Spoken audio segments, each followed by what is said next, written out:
Prophet ﷺ said, when the righteous person is about to leave this dunya and he's facing the next abode, the angels come to him. Now this is when he's still alive. This is in the last milliseconds, the last time that he's still in this world. His ruh is still here, but he's about to pass away.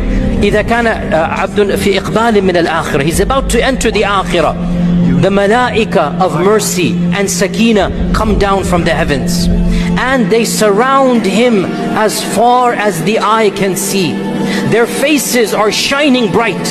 Their presence makes him calm, removes any fear and anxiety. Looking upon these angels as far as the eye can see, and he finds peace and sakina. And then the malakul maut comes. Subhanallah. Allah doesn't send the malakul maut without the preparation, without the angels that are coming to calm the person down. The